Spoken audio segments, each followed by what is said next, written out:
Hello Woong, this is the testing of your SC430 3UZ-FE VVT-i into an IS200 plug and play. So obviously we've used your existing harness and we've obviously stripped, cleaned everything out, rewrapped it, removed everything that's no longer necessary and added in everything that is necessary for your swap. Okay, so starting from the ECU side over here, obviously there's your ECU with your 5 plugs in over there. We've got your tacho corrector to convert from a 4-cylinder to a 6-cylinder signal. I have set it up on the bench, but there is a video on how to set it up as well in case you need to adjust it for any reason. Coming to your 2 body plugs over here, we've got them going to a resin patch harness, so they plug directly into the 2 IS200 body plugs that remain inside the ECU box. We've then got your 3 body plugs in there, so that's that one, and that one. So those all plug directly in. So that's your whole ECU box, really nice and simple. If you've got an IS200 ECU box, obviously this ECU is not going to fit because it's a wedge shape. All you got to do is grind off this little lip. Otherwise, the only other option is to get an IS300 ECU box, which has the same shape as this one over here, and then this one will fit directly in its place. Okay, so going from there, you come up the harness over there and everything is a standard, so it bolts on over here and then it splits out down the front. We'll go around and look at that in a second. Then it comes down along here into this piece of plastic which bolts on obviously there and there. You'll have a little gray thing that you're going to plug in over here. Okay, coming out here, it then bends and goes into your back piece of plastic over here. Now out of here, this is where your sub harness goes in, so you still have your sub harness, so it'll just plug directly into there. You'll see we've got a temporary one just to connect to the starter motor so we can start the engine. And then coming out the bottom over here, we've got your gearbox harness, so that runs along there to your reverse and your speed sensor over there. We also have your pedal harness, so this is going to plug in to your accelerator pedal, so this goes inside the vehicle. And then you've got your earth strap over there, so that goes out and that bolts onto this little bolt over here. All right, you also have, or you have on your vehicle still your main positive for your battery terminal. That just comes out of there and that just goes directly onto the battery positive terminal over there. Okay, well in your case it's left-hand drive, so it's over there on that side over there. All right, then coming around here, you've got another little section that comes out there and that goes to your earth strap over there and that bolts over there. Coming down here, your brakes out again, so you've got like all your injectors and coils. Coming around here, you've got your ACIS plug, which is just on a little bracket over there. Coming forward over here, again, brakes out, goes to your cam sensor, your injector, and all your coils over there. So each breakout point means that that goes there. So in other words, brake out there for these 2, brake out there for these 2, brake out there for these 2. Then you'll see it goes forward, and then it brakes out there for these 2. So that should mean you don't get the wrong coil on the wrong plug, because you'll see that's 4 individual breakout points to go there. You've got your oil control valve over there, and then you've got your drive-by-wire throttle modal plug over there. Coming along here, you obviously go to your mass airflow sensor. Now you need the SC430 one, so what I'll try and do is I'll try and put a part number down at the bottom of the screen there, so that should come up now. Coming down here, then we're going to go down and you've got your alternator plug over there. We've got your O2 lambda sensor plug over there, and then we'll have your low oil level sensor over there. So you've got a front sump. This is an LS430 engine, so your sump will be here, and then in here there'll be a low oil level sensor that plugs into. Okay, you need to attach a thick cable from your alternator to your actual battery, or not your battery, your fuse box. So again, this is right hand drive, this would be over there, and then you attach your alternator cable into that bolt section over there, so you can just make up a new one from there. All right, so coming around the front here, we've obviously got the section that breaks out over there, goes to your oil control valve, your TPS for your drive-by-wire, comes down here, breaks out for your cam sensor, and then if you have a look here, you'll see you should have plastic clips over there and over there to hold that in. Coming up over here, then we'll have a breakout. This is for your aircon pump. If you're not using your aircon pump, feel free to tuck it inside there, but it goes through this little gap over there, comes through there, and then it goes to your crank sensor over there, and then obviously your oil pressure switch. Yours will come out over there because your oil pressure oil filter housing is backwards, not forwards. This is an LS430, so that would be over there. Okay, And then all you'd have to do is on the actual physical engine itself, you've got to attach an earth to the block. Now in your particular case, again, just imagine it's over there, but you've got your main earth strap that goes there, under the battery, bolts to the chassis, comes down, and then you bolt that to the block. And then the only other thing that I normally do is you can pick one of these bolts over here, whichever is convenient for you. And then you should have this little bolt over here. I'll try and get in there. That's an earth strap. That's where the original 1G had an earth strap to. So you can use that and just bolt that directly to there. That'll give you an extra earth for there. Okay, so again, very nice and simple. The only things that you need to remember is obviously all the breakouts relate to the actual injectors and coils that go to it. So for instance, on the front here, it comes out here, that's for those two. Then it comes down here, that goes to those two, and the cam sensor. Then it comes out here and it goes to those two. And then at the end it comes out there and it goes to those two over there. And it's the same on the other side, so it's got 4 breakout points that you go there, okay? Right, so what are we gonna be testing today? So as it's an IS200 plug and play, we're gonna be making sure the ambient temperature or exterior temperature works, and we'll see that in the clocks inside the vehicle. We're gonna check that the charge light works. We're gonna check that the oil pressure light works, so the red light on the dash itself. We're gonna check that the reverse works by bridging the terminals and listening for the beep. We're going to check the speedo works by force feeding a signal into that plug, and we should see the speed signal on the dash come up. We're going to make sure the OBD2 machine reads, and that's obviously plugged inside the vehicle there.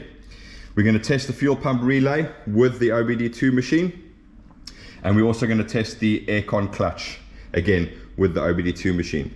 Then what we're going to do is we're going to start the engine up. Then we're going to test the drive-by-wire. So obviously you can see I've got your pedal hooked up here, so we'll test that and make sure that that works. Obviously the starter circuit, nice and simple. If the motor cranks over and starts, we know that that's working. The ACIS, so that's this little valve at the back over here. When we start the engine up, it's going to do that. So we're just going to make sure that when we come back to it and we start it up, that valve is turned down like that. We're then going to test both of the oil control valves. So that's these things over here. Okay, there and that side over there. So I'll just show you that one over there. Okay. We'll use the machine to test it. So what it's going to do is it's going to retard the cam timing so that the engine's going to sound really lumpy. And we're going to test both sides. Then I'm going to go around each of the injectors and I'm going to pull them out one by one just so we can make sure all cylinders are firing as they should do. Then what we're going to do is we're going to check the tacho signal and make sure that's coming through to the dash, because this is all plugged in like it was an IS200. And then we're going to go and lastly look at the coolant temperature, because the engine should be running for a bit then, and we should hopefully have a nice temperature reading on the coolant temp there. Right, so first thing we're going to do is, obviously it's plug and play. So we've got an entire car, you'll see the gauge clusters obviously all plugged in there. So all we're going to do is take a key, we're going to insert it, we're going to turn it on, and first thing we're going to do is we're going to go and look at the ambient temperature. So if I take a look inside there, you'll see it says 14 degrees, so we're happy with that. Okay, coming over here we can see we've got our alternator charge light, we've got our oil pressure light, and obviously we'll make sure that those two do go out when we start the vehicle. We have obviously removed the TRC or traction control bulb because that's no longer going to work, so you just need to remove that bulb out of the back of the dash there. And more importantly, we've got our check engine light over there, so that tells me the ECU is powered up and everything is on. Okay. So moving along now, we're going to test the reverse switch. So all we're basically doing is literally bridging the reverse plug, which is exactly what your reverse switch will do in your gearbox. So if I do that now,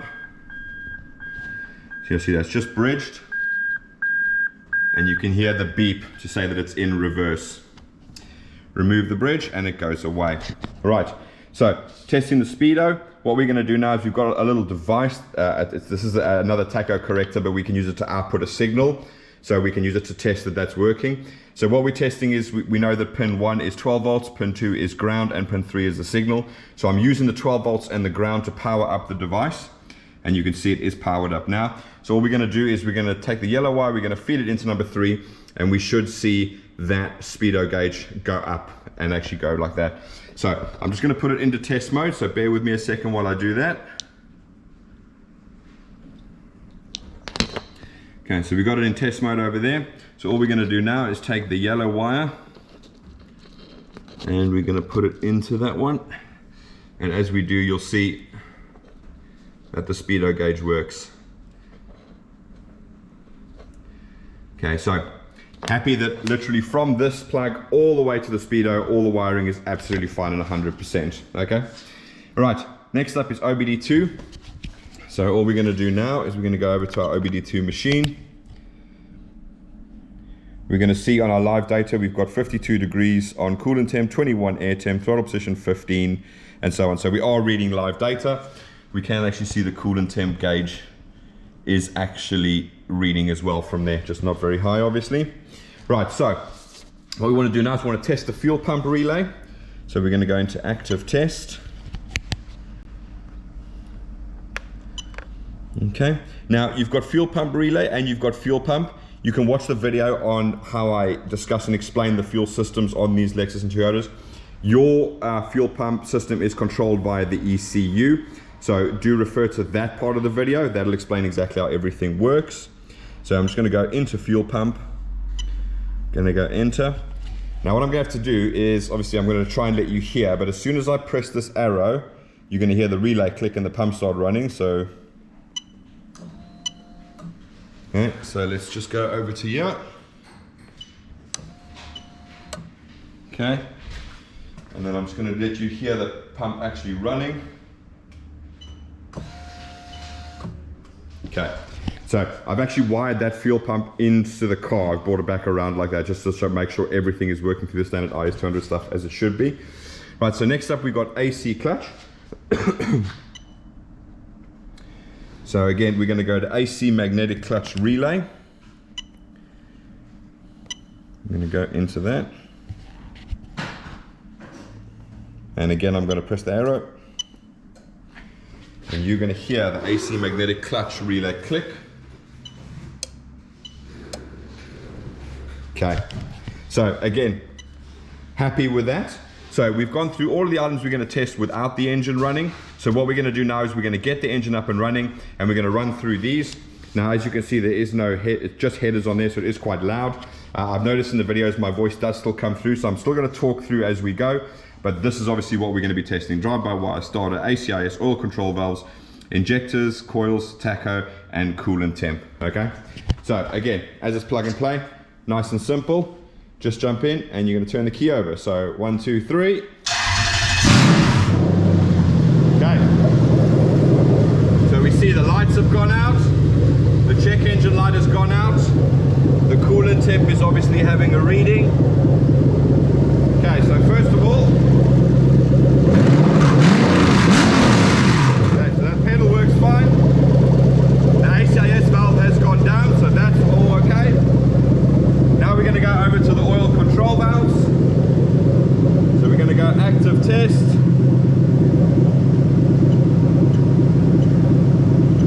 VVT-i control bank 1.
See that we've got a tacho signal coming through there now to the dash, and last but not least, you can see we've got a coolant temperature sensor signal coming through over there.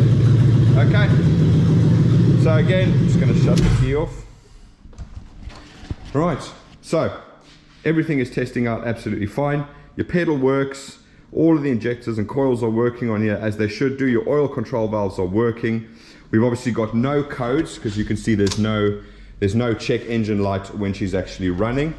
And what I'll do is I'll go into detect trouble codes now, or diagnostic trouble codes, and you'll see we've got 0 codes. So obviously we've carried out the remap on the ECU, so we've removed the entire auto box from it and made sure that the ECU is happy without an automatic gearbox attached to it. So that's why you've got absolutely 0 codes. We've removed the secondary lambdas as well, so you're only required to run the lambdas that are in the main headers. That's the only ones, and it should be connected exactly as you see here, and it should be running absolutely fine with 0 codes. All right, but that's all done. So what we'll do is we'll get onto your second harness now, and we'll do the video for that. And for everybody else that's watching, if you've got any queries or whatever, please feel free to put a comment down below or message us at Phoenix Engine Management on Facebook.com. And yeah, we'll check you guys later. Cheers, bye-bye.